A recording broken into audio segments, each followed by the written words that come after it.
নমস্কার বন্ধুরা, সুনিতার হেসেলে সবাইকে স্বাগত।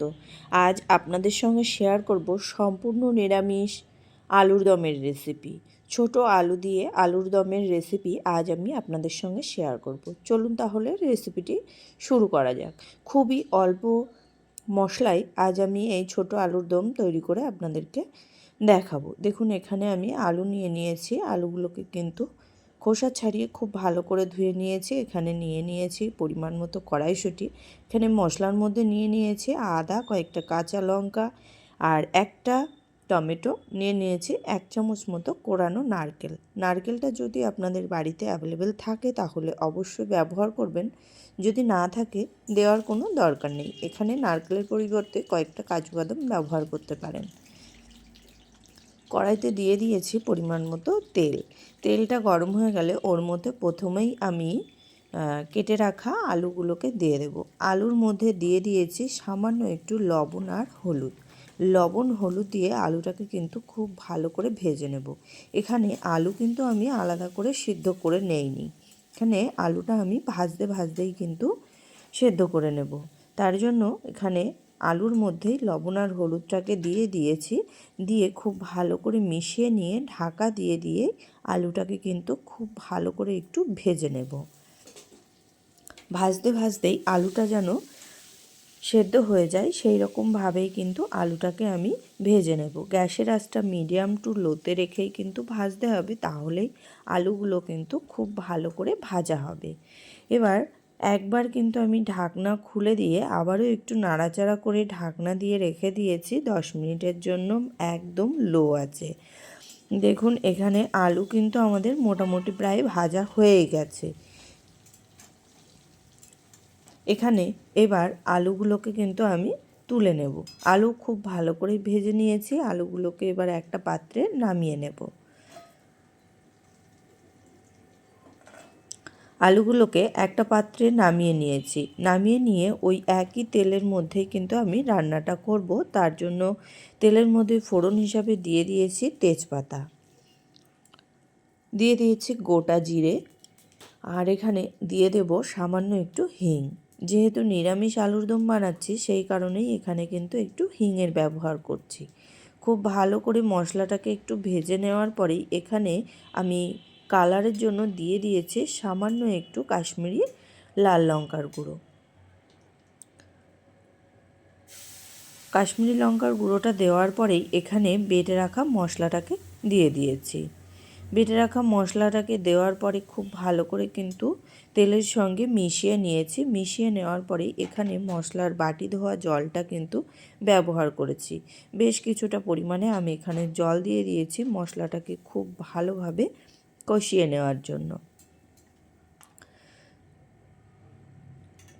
এবার এই মশলার মধ্যে দিয়ে দেব স্বাদ অনুযায়ী লবণ, আর দিয়ে দেব পরিমাণ মতো একটু হলুদ গুঁড়ো, দিয়ে দিয়েছি টেস্টের জন্য সামান্য একটু চিনি।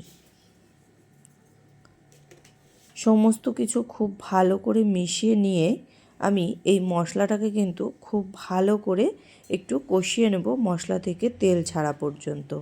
মশলাটাকে কষিয়ে নেওয়ার পরেই এর মধ্যে দিয়ে দেব আমাদের কড়াইশুঁটিগুলোকে কিন্তু দিয়ে দিয়েছি। কড়াইশুঁটি দেওয়ার পরে আবারও একটু মিশিয়ে নিয়ে এখানে ঢাকনা দিয়ে ঢাকা দিয়ে দেব মশলাটা খুব ভালো করে কষিয়ে নেওয়ার জন্য। মিনিমাম আমি এখানে 5 মিনিট মতো মিডিয়াম আঁচে ঢাকনা দিয়ে রেখে দিয়েছিলাম। দেখুন, মশলা থেকে কিন্তু খুব সুন্দরভাবেই তেলটা ছেড়ে গেছে। আমি এবার একটু খুব ভালো করে মিশিয়ে নেব।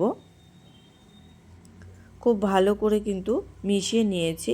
কড়ার গায়ে কিন্তু মশলাটা বেশ ভালোই লেগে গেছে, এর মানেই বুঝতে হবে মশলাটা কিন্তু খুব সুন্দরভাবেই আমাদের কষানো হয়ে গেছে।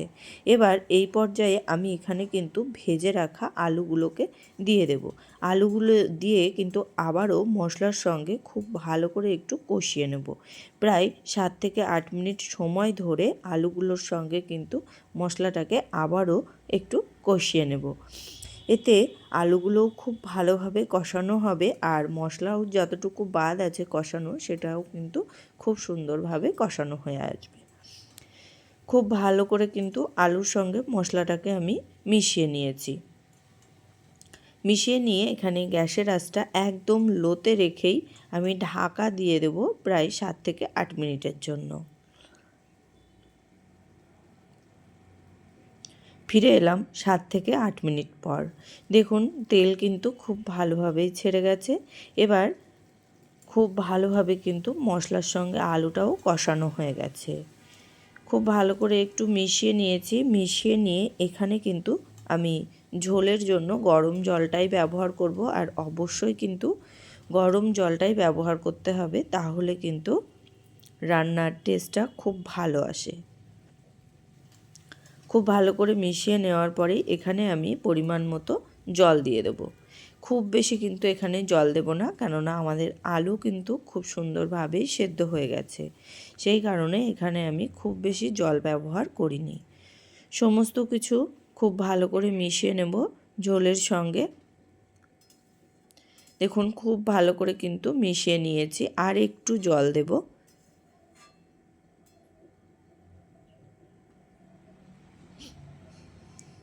আর একটু জল দিয়ে আমি খুব ভালো করে একটু মিশিয়ে নিয়ে ঢাকা দিয়ে রাখবো প্রায় 10 মিনিটের জন্য।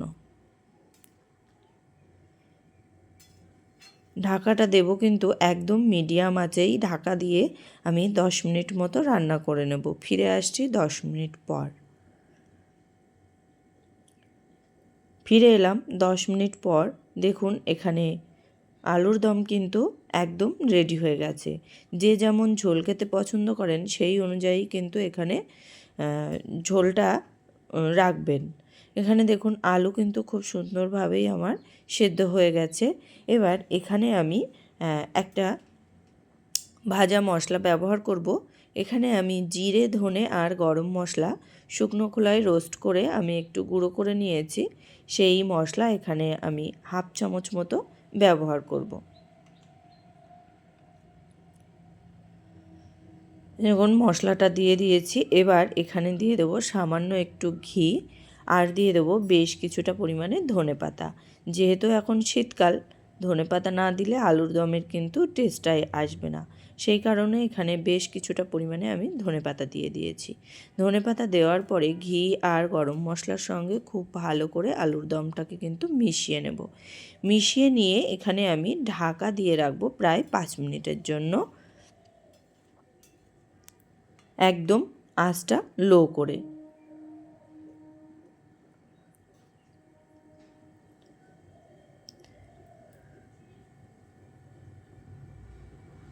তৈরি হয়ে গেছে কিন্তু আমাদের গরম গরম ছোট আলুর দম।